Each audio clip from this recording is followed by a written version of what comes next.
Boa tarde, meus colegas engenheiros e arquitetos. Aqui quem fala é o engenheiro civil Mário Elísio Aguiar Soares.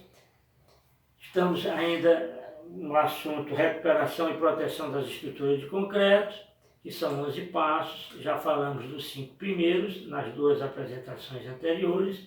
E agora nessa terceira apresentação nós vamos falar do 6º passo, que é o tratamento das armaduras com corrosão. Mas antes de começar propriamente dito o 6º passo, gostaria de mais uma vez apresentar meu último livro, um livro didático, muito objetivo e prático, fácil de ler, chamado Recuperação e Proteção das Estruturas de Concreto Armados, e que está ao dispor de vocês, muito interessante e bem prático.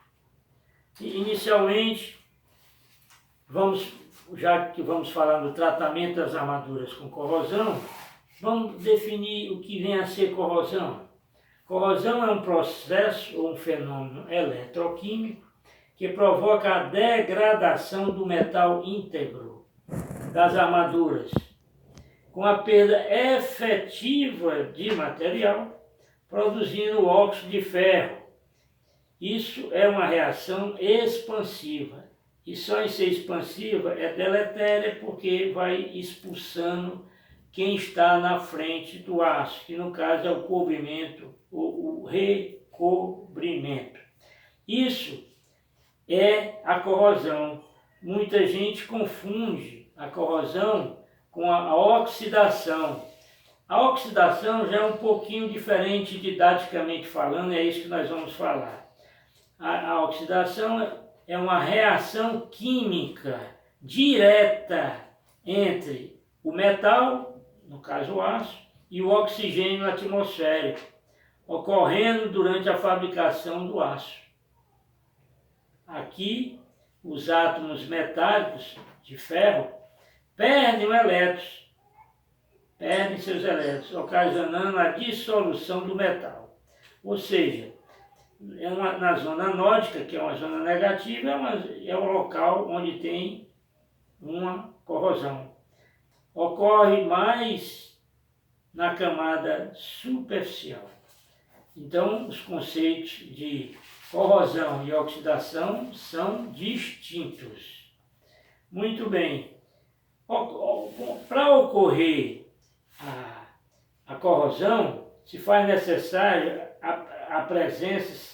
as presenças simultâneas de oxigênio, que é o O2, representado pelo ar, água ou umidade, representado pela molécula H2O, e diferença de potencial, e deve existir ainda um eletrólito, que normalmente é a água presente no concreto. Então, para que ocorra a corrosão, esses 4 elementos têm que estar presentes simultaneamente. Com isso, eles formam a célula ou a pilha de corrosão no concreto armado e gera o surgimento da corrente elétrica. Definimos que é corrosão, que é oxidação, e vimos que para ocorrer a corrosão precisa que ocorra simultaneamente isso que nós acabamos de falar. Ora, se tem corrosão, precisa tratar dessas patologias. E que tipo de tratamentos preventivos nós temos? A primeira é a criação de uma barreira química que envolve a armadura, impedindo a penetração de oxigênio e água, que é a chamada película passivante, chamada ferrito de cálcio. Então esse é o primeiro tratamento preventivo para evitar a corrosão. A outra é uma solução alcalina ou básica, existente nos poros do concreto, que protege as armaduras de corrosão. Por quê? Porque já seu pH, que é o potencial hidrogenado, está entre 13 a 13,8, nunca ficando abaixo de 12,5.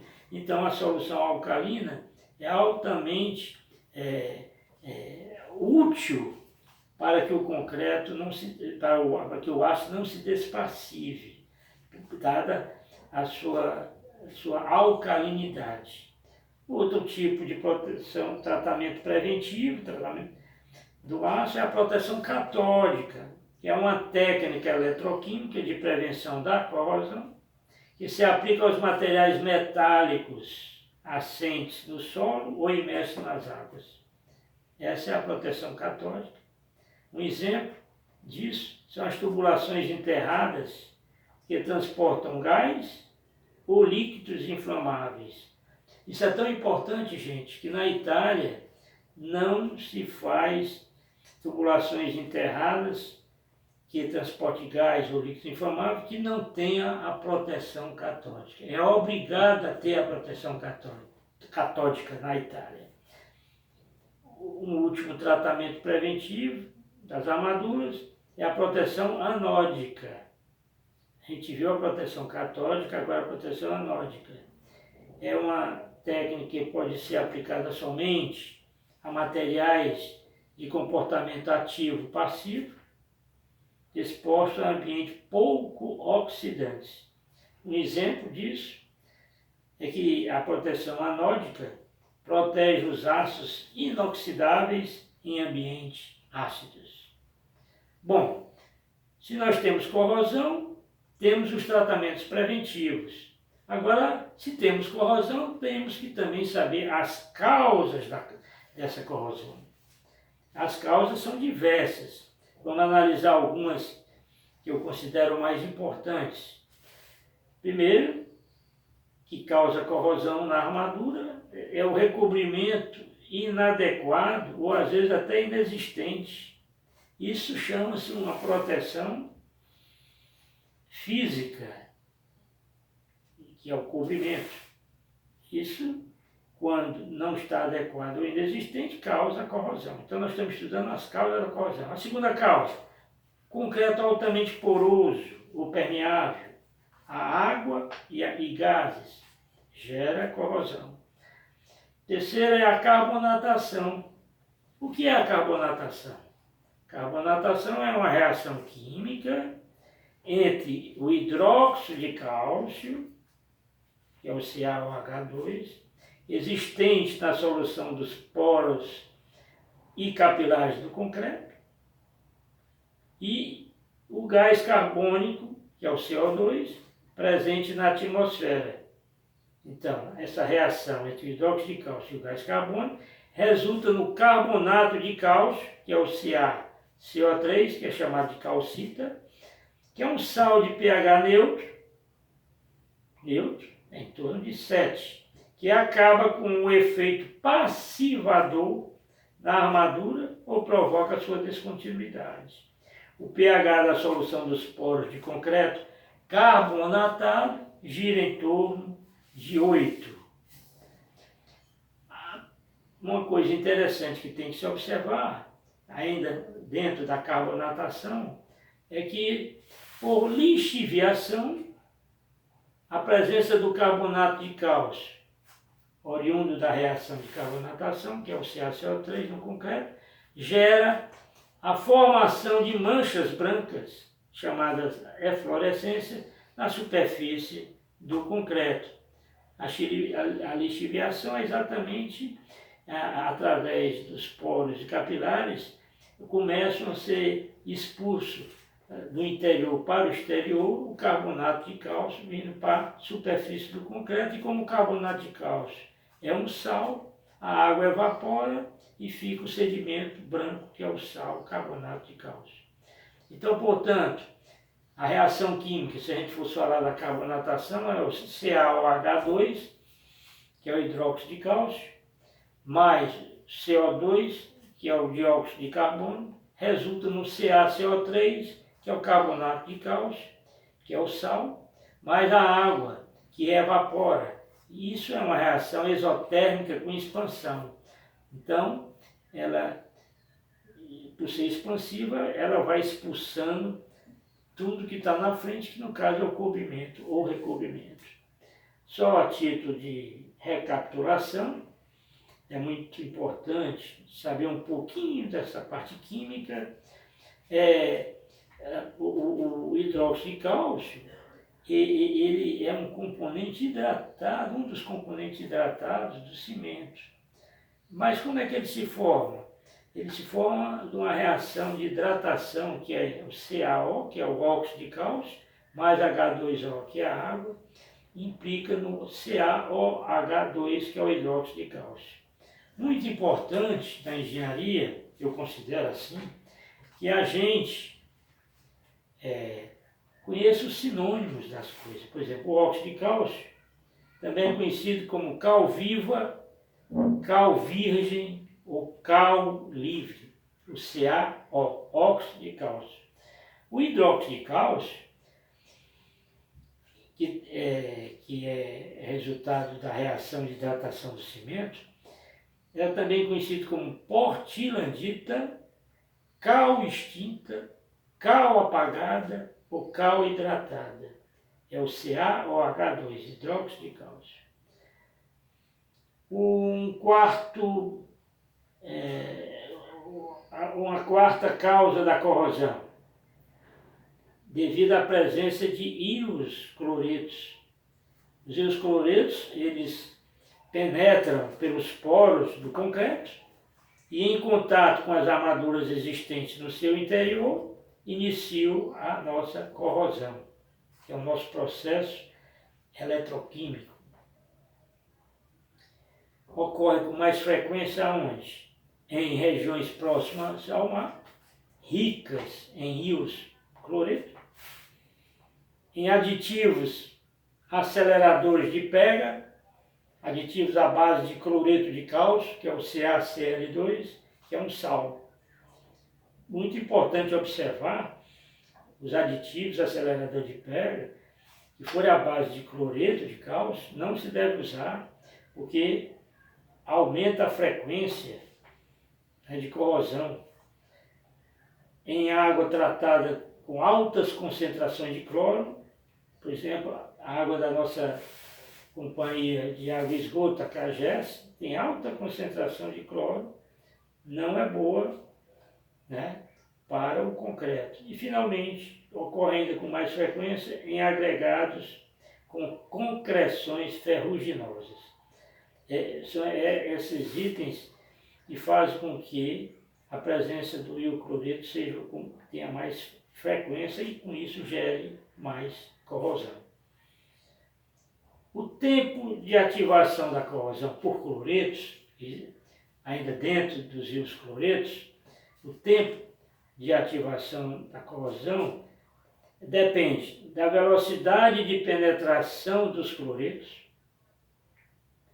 do teor crítico, que é a concentração de cloretos na solução dos poros, tem que ser menor do que 500 miligramas por litro na água de amassamento. E, finalmente, depende ainda da espessura do cobrimento. Isso tudo é o tempo de ativação da corrosão por cloretos. Depende desses 3 itens. Uma quinta causa são os ataques por ácido, ataque ácido por sulfatos, que também é uma reação química entre o hidróxido de cálcio, mais uma vez o hidróxido de cálcio, presente no concreto, agora, e o gás sulfídrico, que é o H2S, que ele se desprende do esgoto, gerando sais de natureza expansiva, que despassivam as armaduras, provocando uma fissuração e a desagregação do concreto. É outra causa de corrosão. É muito importante observar sulfatos. O ataque gera ainda um composto extremamente expansivo, que é a etringita, ou sal de candilote, ou sulfo aluminado tricálcio.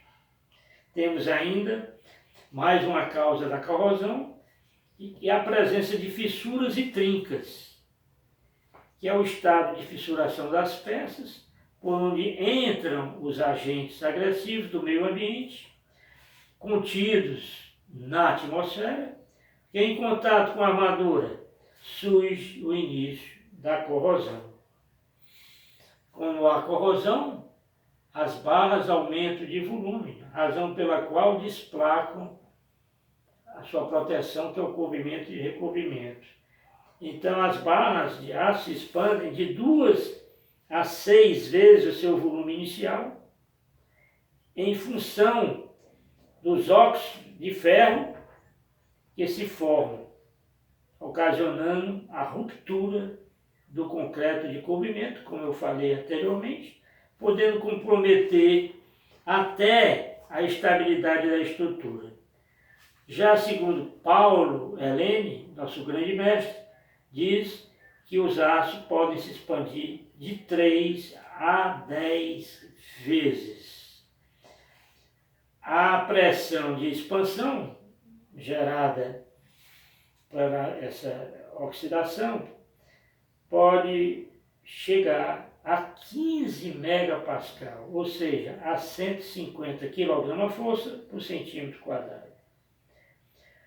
Os agentes agressivos podem estar ainda nos dejetos orgânicos, nas águas industriais, nas águas do mar e nas águas residuais. Temos ainda uma última causa das que eu juntei, que é a diferença de potencial.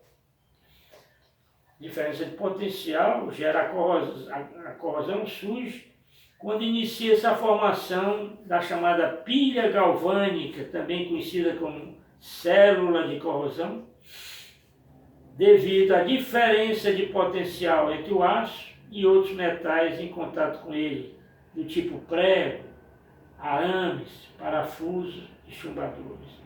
Então a diferença de potencial entre o aço e esses outros metais gera uma diferença de potencial, ocasionando mais um tipo de corrosão. Bom, acabamos de falar sobre as causas da corrosão. Vamos agora observar os tipos ou formas de corrosão. Uma coisa são as causas de corrosão. Agora nós vamos definir os tipos ou formas de corrosão. O primeiro tipo de corrosão é a corrosão uniforme ou quase uniforme. Toda a superfície do metal se corrói à mesma velocidade ou com velocidade parecida, com consequente diminuição uniforme da sua espessura. Essa é a chamada corrosão uniforme ou quase uniforme. Este tipo de corrosão é atribuída à corrosão pela carbonatação. É o mais comum dos tipos de corrosão. Outro tipo ou forma de corrosão, podemos citar a corrosão por pits ou por cavidades ou localizada. Ocorre sobre materiais passivos ou passivantes, quando a camada ou filme de passividade rompe-se localmente, daí o nome, localizada, chegando até a perfuração da parede de um componente, por exemplo, chegando à perfuração da parede de uma tubulação ou de um equipamento.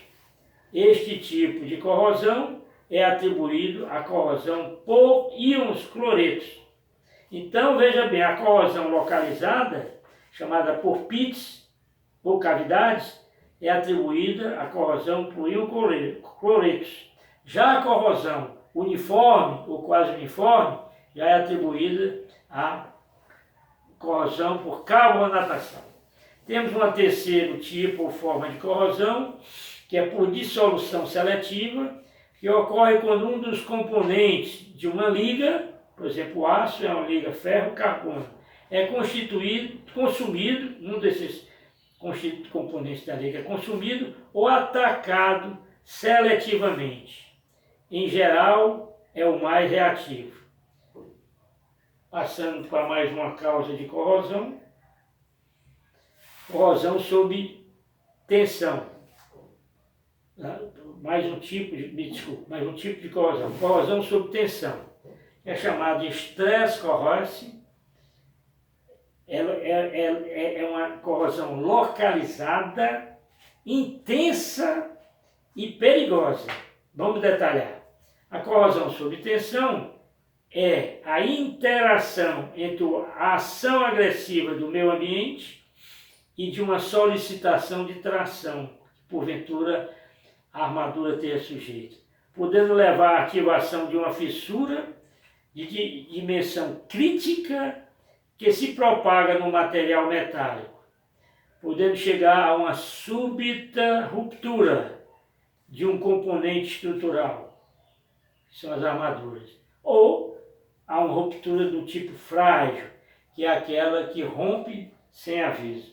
Portanto, a corrosão sob tensão, além de ser localizada e intensa, é bastante perigosa, porque não avisa quando vai romper.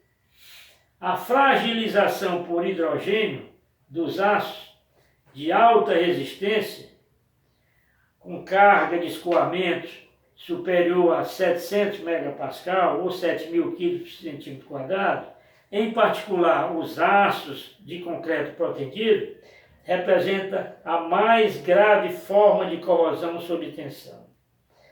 Então, é bom que se diga que a corrosão sob tensão ela ocorre é mais peculiar nos aços de alta resistência, que são os aços de concreto protendido.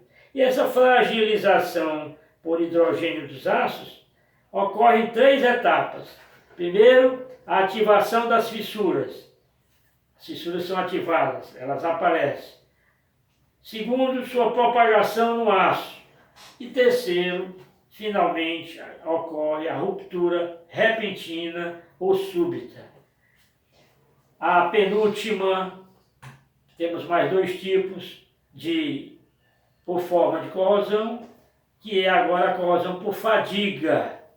É um fenômeno de envelhecimento dos materiais metálicos que ocorre pela ativação e propagação das fissuras sob a ação simultânea de um ambiente agressivo e uma solicitação de tração, que varia ciclicamente no tempo. Importante observar a frequência com que varia esta tração, essa solicitação. Portanto, é parecido com a corrosão sob tensão, só que a corrosão por fadiga, a força trativa, ela varia ciclicamente com o tempo. Para finalizar, a última causa de corrosão é a corrosão, a última causa de corrosão não, o último tipo ou forma de corrosão, desculpe, é a corrosão galvânica. Ela ocorre quando 2 metais de características reativas diferentes são colocados em contato elétrico em um meio aquoso ou úmido. O metal menos nobre, ou mais reativo, ou mais eletronegativo, atuará como um anodo e se corroerá, atuando como um fornecedor de elétrons do metal, que é a oxidação. Enquanto o outro metal, mais nobre, o outro era menos nobre, mas esse mais nobre, ou mais inerte, atuará como cátodo e não se corroerá, atuando como um consumidor de elétrons. Aqui ocorrerá uma redução na zona positiva. Nós temos ainda, para encerrar, que existem formas de você impedir esta corrosão, que é uma patologia muito danosa para nossas estruturas. A corrosão pode ser impedida ainda através nós vimos as causas da corrosão, os tipos de corrosão, o conceito de corrosão, o conceito de oxidação, como se tratar. Agora vamos ver como impedir essa corrosão. Através de uma seleção cuidadosa dos materiais que se for confeccionar o concreto, por um projeto estrutural adequado dentro das normas, por revestimentos protetores, tipo pinturas anticorrosivas, do tipo Nitoprime ZN, pela proteção galvânica, que vem ser a galvanização, por ação dos inibidores químicos ou inibidores de corrosão, do tipo, por exemplo, nitrito de cálcio ou nitrito de sódio, que são inibidores anódicos e os mais conhecidos. Estas são as formas de como você impedir a corrosão. Assim encerramos a nossa quarta apresentação e na seguinte apresentação nós vamos tratar de um assunto de muita importância, ainda dentro deste mesmo assunto, que seria o tratamento das armaduras expostas, que nós acabamos de ver, as doenças, as causas, os conceitos, os tipos de corrosão e como evitar a corrosão. Agora vamos ver o tratamento. Muito obrigado e até a próxima. Me ouçam e me vejam no canal Mário Soares. Obrigado.